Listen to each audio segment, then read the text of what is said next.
On a tous une certaine idée de comment fonctionne l'histoire. On cherche un début, une cause, un point de départ.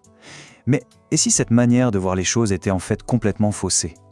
C'est ce qu'a affirmé un groupe d'historiens qui a littéralement déclaré la guerre à une idée bien précise, ce qu'ils ont appelé l'idole des origines. Pour bien comprendre de quoi on parle, prenons un exemple que tout le monde connaît. La question classique, quelles sont les causes de la Révolution française? En général, la réponse qu'on a apprise à l'école ressemble à ça. Une liste bien propre. Les Lumières, la prise de la Bastille, une grosse crise financière. C'est net, c'est clair, ça se suit dans le temps. Simple, non? Eh bien, pas si simple. Au début du XXe siècle, un historien, Marc Bloch, a complètement dynamité cette approche. Pour lui, cette obsession de l'origine était une confusion redoutable. En gros, il nous disait que cette quête d'un point de départ unique était une impasse, une véritable erreur de jugement. Alors, pour suivre le fil de cette révolution intellectuelle, voilà le plan. On va commencer par démasquer cette fameuse idole des origines. Puis, on verra que ça s'inscrit dans un débat bien plus large. On découvrira ensuite la révolution de l'école des annales et son incroyable modèle d'histoire à 3 vitesses. Et enfin, on verra ce qui nous reste de tout ça aujourd'hui. Allez, on attaque avec le cœur du sujet, l'idole des origines.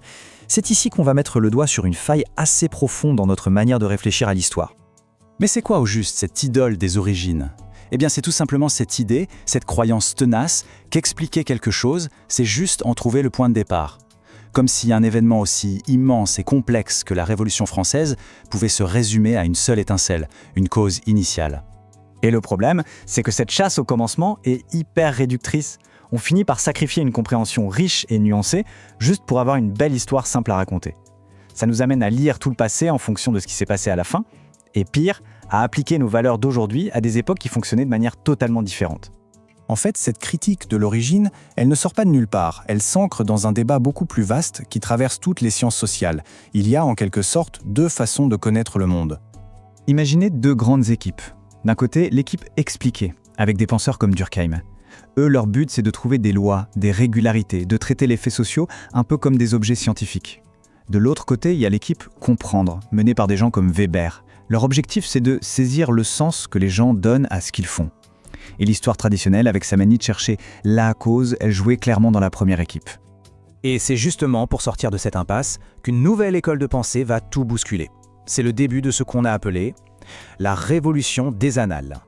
Ce mouvement il s'est construit sur plusieurs décennies. Ça commence en 1929 avec nos 2 compères Marc Bloch et Lucien Febvre. Ils fondent la Revue des Annales pour dire stop à l'histoire qui ne s'intéresse qu'aux batailles et aux rois. 20 ans plus tard, en 1949, un certain Fernand Braudel arrive avec un livre monumental sur la Méditerranée et un concept qui va tout changer, la longue durée. Et ça continue dans les années 60-80 avec ce qu'on appelle la nouvelle histoire, qui va s'intéresser aux mentalités, à la vie des gens ordinaires. Alors, c'était quoi leurs idées? On peut les résumer en 4 grands points. D'abord, faire de l'histoire problème. On pose des questions au passé, on ne se contente pas de dérouler une chronologie. Ensuite, l'interdisciplinarité. On n'hésite pas à piocher des outils chez les sociologues, les économistes, les géographes. 3e point, faire une histoire totale. S'intéresser à tout, pas juste à la politique. Et enfin, le plus important, la longue durée. Se focaliser sur ce qui bouge très très lentement. Et ce concept de longue durée, c'est la clé de voûte du système. On va voir ça de plus près. C'est le fameux modèle révolutionnaire de Fernand Braudel, l'histoire en 3 vitesses. Pour comprendre, Braudel nous invite à imaginer l'océan. Tout au fond, il y a la première vitesse, la plus lente, la longue durée. C'est l'histoire des structures profondes, quasi immobiles. La géographie, le climat, les grandes mentalités collectives. Ces choses-là changent sur des siècles, voire des millénaires. Et pourtant, ce sont les courants de fond qui déterminent tout le reste. Un peu au-dessus, on trouve la 2e vitesse, la conjoncture. Là, on est au niveau des grandes marées. C'est l'histoire des cycles économiques et sociaux, des tendances qui durent plusieurs décennies. C'est déjà plus rapide que les structures profondes, mais ça reste un temps long, qui dépasse largement la vie d'un individu.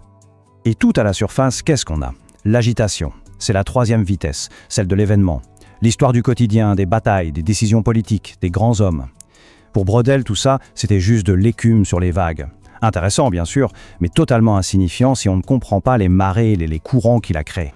Et Braudel résume sa pensée de manière magnifique.